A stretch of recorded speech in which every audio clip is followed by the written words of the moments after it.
जय गुरु जी। शुक्राना गुरु जी। सारी संगत जी को जय गुरु जी। ओम नमः शिवाय। शिव जी सदा सहाय। ओम नमः शिवाय। गुरु जी सदा सहाय। शिव पुराण श्री रुद्र संहिता खंड 5 50वां अध्याय। शुक्राचार्य को मृत संजीवनी की प्राप्ति। सनत कुमार जी बोले, हे व्यास जी, अब मैं आपको यह बताता हूँ कि दैत्य गुरु शुक्राचार्य को भगवान शिव से मृत्युंजय नामक मृत्यु को जीत लेने वाली उत्तम विद्या कैसे प्राप्त हुई। एक बार की बात है, शुक्राचार्य वाराणसी नामक नगरी में जाकर भगवान विश्वनाथ का ध्यान करते हुए उनकी घोर तपस्या करने लगे। इससे पूर्व उन्होंने वहां भगवान शिव के शिवलिंग की स्थापना की तथा वहां एक रमणीय कुआं भी खुदवाया। तत्पश्चात उसमें शिवलिंग को 32 सेर पंचामृत से 1,00,000 बार अभिषेक करने के बाद सुंदर सुगंधित द्रव्यों से स्नान कराकर उस अमृतमय ज्योतिर्लिंग की स्थापना की। फिर शिवलिंग पर चंदन और यक्षकर्दम का लेप किया।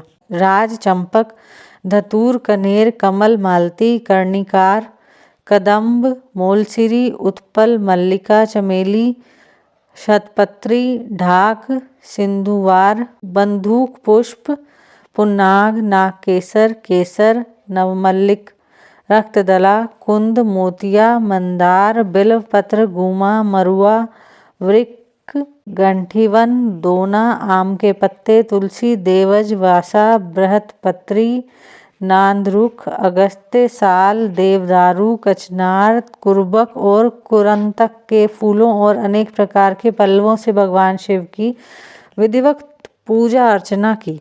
भगवान शिव के सहस्त्र नामों का जाप कर उनकी स्तुति की।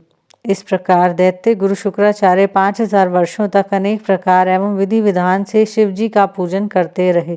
परंतु जब भगवान शिव फिर भी प्रसन्न ना हुए तो शुक्राचार्य ने और घोर तपस्या करने का निश्चय किया। तब उन्होंने इंद्रियों की चंचलता को दूर करने के लिए उसे भावना रूपी जल से प्रक्षालित किया और पुनः शिव जी की घोर तपस्या करने लगे। इस प्रकार 1 सहस्त्र वर्ष बीत गए।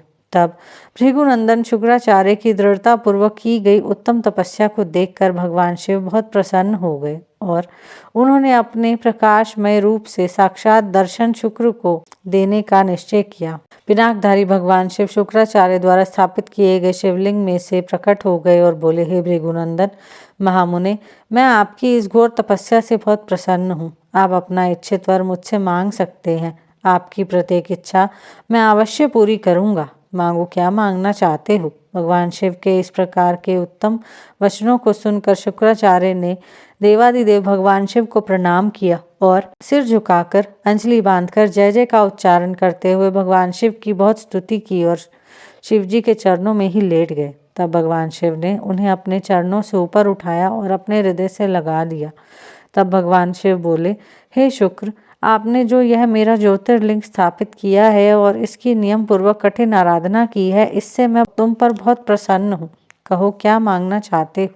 देवादिदेव महादेव जी के वचन सुनकर शुक्र पुनः उनकी स्तुति करने लगे। तब भगवान शिव ने देखा कि शुक्राचार्य कुछ नहीं मांग रहे हैं। भगवान शिव, जो कि सबके हृदय की बात जानते हैं, संसार की कोई वस्तु उनसे ना तो कभी छिपी है और ना कभी छिप सकती है, मुस्कुराकर बोले, हे भृगुनंदन, हे महातपस्वी शुक्र, आप निश्चित ही मेरे परम भक्त हैं। आपने इस पवित्र काशी नगरी में मेरे ज्योतिर्लिंग की स्थापना करके उत्तम मन से भक्तिमय आराधना की है। जिस प्रकार एक पुत्र अपने पिता का आदर एवं पूजन करता है, तुमने उससे भी बढ़कर कार्य किया है। अतः मैं तुम्हें यह वरदान देता हूँ कि तुम अपने इसी रूप में मेरे उदर में प्रवेश करोगे तथा मेरे इंद्रिय मार्ग से निकलकर मेरे पुत्र के रूप में जन्म ग्रहण करोगे। तुम्हें मैं अपनी मृत संजीवनी नामक विद्या भी प्रदान करता हूँ, जिसे मैंने अपने तपोबल द्वारा रचा है।